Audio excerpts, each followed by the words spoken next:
Well, it's Q&A time again. I've had a look through some of your questions and some, as always, very relevant and useful ones in there. So let's kick the first one off. It's from Veronica Silverwood, and she's asked, how long does it take, or how long did it take for private owner wagons to lose their liveries after the founding of BR?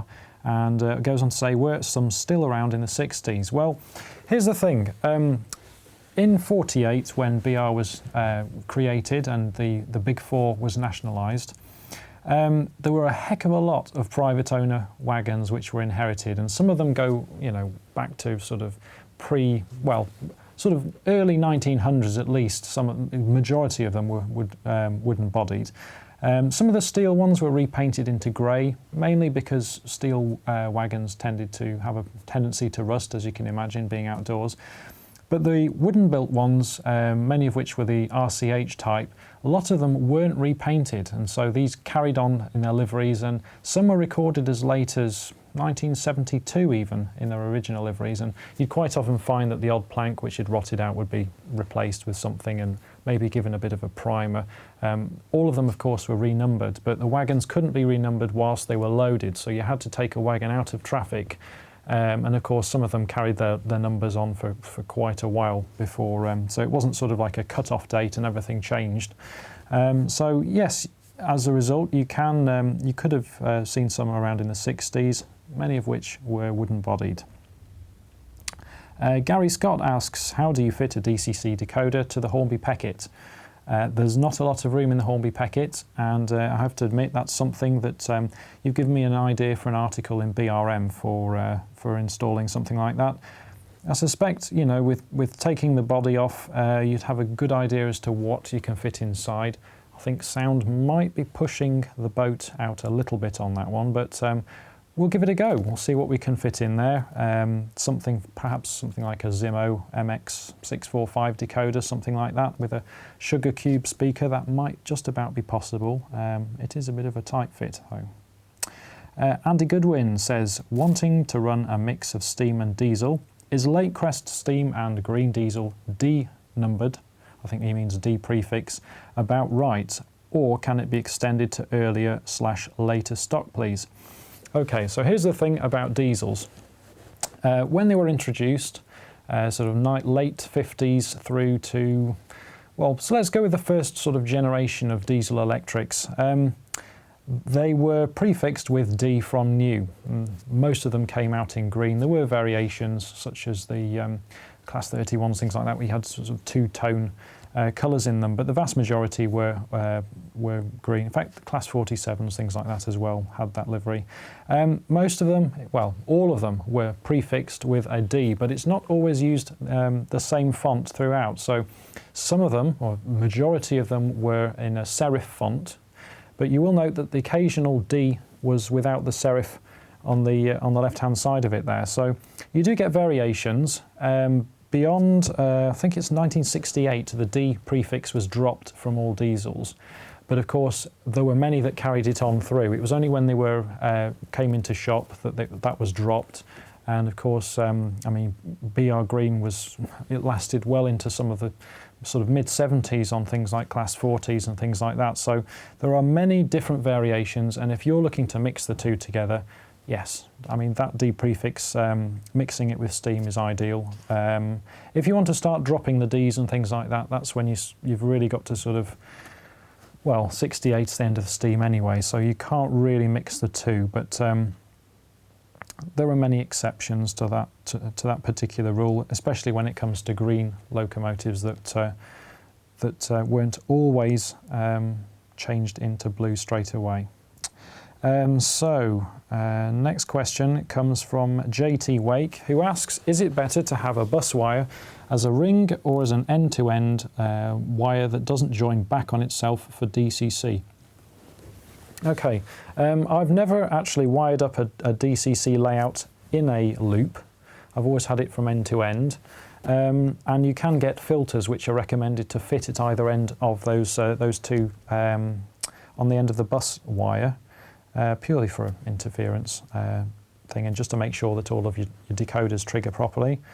I hope that helps. Where are we now?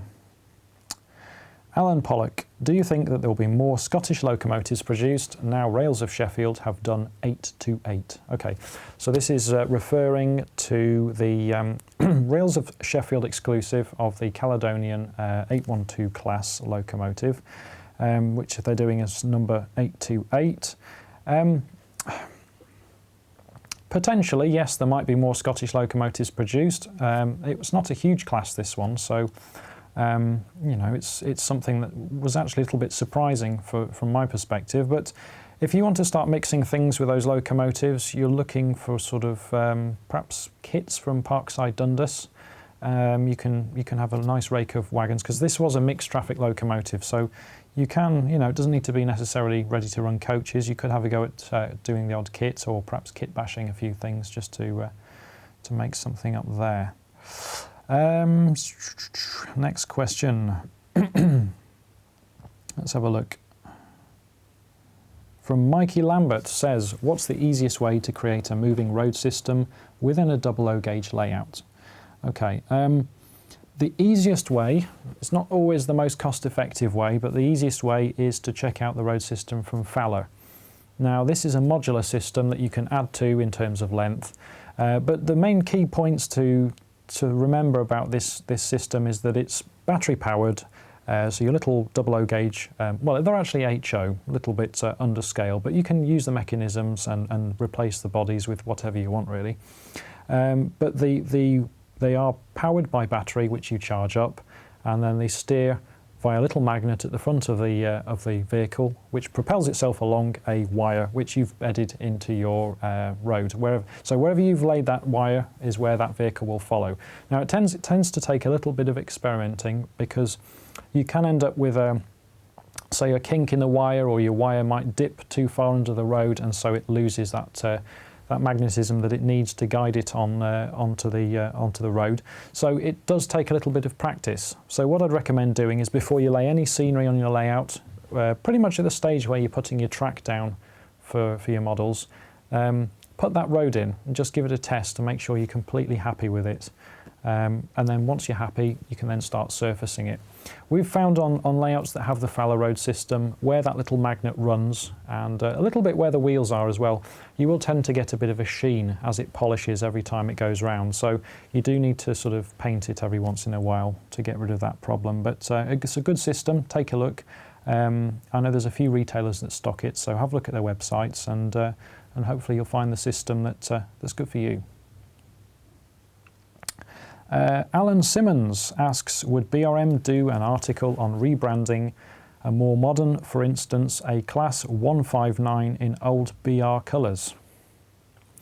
I'm not sure what Alan Simmons means by in old BR colours, because as far as I'm aware, the Class 159 was released in Network Southeast livery, which is a model that Bachmann has in its range, or is about to release in its range. So the Class 159 was basically a variant on the Class 158. There were 22 of them, which were rebuilt by Babcock Engineering.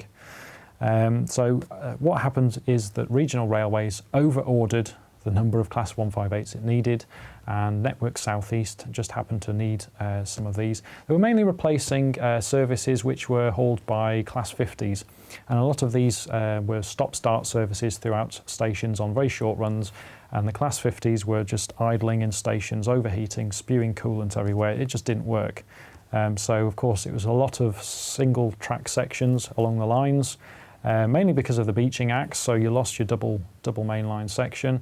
There's nowhere to bring another train around it, so it just ends up delaying the whole network, and it was a nightmare. So the 159s, the 3-car variant of the 158s, very similar to the 158. There's only an interior refit that was the interior was changed a little bit and altered to suit. But yeah, I mean, you can go up to date and have more cutting-edge liveries, of course, with graphics and things like that. But in terms of old BR colours, they never wore anything like Regional Railways livery, unless somebody wants to correct me. But I think that's the way it was. And 2007, there was another batch of Class 159s which entered service, mainly because there was a surplus of Class 158s. So As far as I'm aware, there are 30 in service. Right. Next question from, let's have a look. Mark Horner. What's the best perk about working for BRM? Okay, well, I'll give you one. Last week, just before the clocks went back, we enjoyed some really nice autumnal weather, and I was outside airbrushing. It's coming up for the January issue of the magazine is this Class 60 repaint in O gauge. So this is a Helgen model. You'll see it in BRM very shortly. But I was outside airbrushing this, so it was in load haul livery, and it's been completely stripped back to plastic, but it was really nice hot summer weather. Well, summer weather, autumnal weather, but it felt like summer. Of course, it's completely changed now that the clocks have gone back. But yes, an enjoyable couple of days outside spraying that and weathering it all up. And now the clocks have gone back, it's absolutely freezing outside, so I won't be recommending that anytime soon. But yeah, that was quite nice working in the garden doing that. Let's have a look. Next question. Oh, Rodney Bates has asked, is there an N gauge option for the winner? Okay, so the last couple of prizes have been double O gauge. I do understand that there are people out there who model in N gauge, so don't worry, but there will be one lucky winner who will win this L&Y tank locomotive today. And I think we've pretty much covered most of the questions, unless there's another one here I might have missed.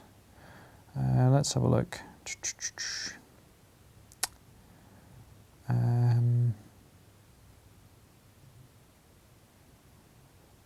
A lot of you are still asking questions about prices of ready-to-run locomotives. I'm not going to go into that debate again. We've covered it on the past couple of Q&As. No, I think that's pretty much covered it. Okay, there's one here from David Boone. Okay, so he asks, can lower spec models be made alongside to suit a growing market for budget range products? So he goes on to say, I don't want NEM coupling pockets, cast metal chassis, metal wheels, and little screws, bits and bobs of circuit board. Okay, well, the thing is, if you're making a model, you're going to make it for mass markets, and most people aren't really happy with a really budget cheap sort of ready-to-run product. It's just not going to sell. And as for cast chassis and metal wheels, well, the cast chassis is what gives you the weight in the model to make it run smoothly, and the metal wheels, I don't think anybody's going to buy a wagon anymore with plastic wheels. And if you want budget things, the railroad version is still available from Hornby. So, you know, and if you're not happy with the railroad range, or there's something that you'd rather build yourself, go and buy a kit. They're out there, or get somebody to build you one. So there we go. That is our Q&A session. I think the best question actually has to go to Veronica Silverwood. So congratulations. That's for the question about the private owner wagons. So I'll send this out in the post to you today. Just on that subject of private owner wagons, if you're interested in anything like that, there's a good series of books written by David Larkin. All of the acquired wagons of British Railways. So this is the one that covers brake bands, things like that. But there's a good few sort of images in there of private owner wagons that were inherited. So check that out. That's volume 1. David Larkin's done a whole load of other books. And now it's time to talk about the digital edition of BRM, which goes on sale today. So you'll be able to find the link on pocketmags.com/BRM. This is our layout special, so we've got 10 layouts inside, and we've also got the DVD section is I think we've got 4 layouts on this time. So we've got layout of the month is Uppingham, which is in TT, or 3mm to the foot scale, and we've also got me building a 3D printed footbridge kit. We check out behind the scenes at Gauge Master, and there's a few other things in the extras menu as well. So take a look at it. It's on sale now, and with that, I'll leave you to get on with your day. So thank you very much for this Q&A session. I'll see you at the next one.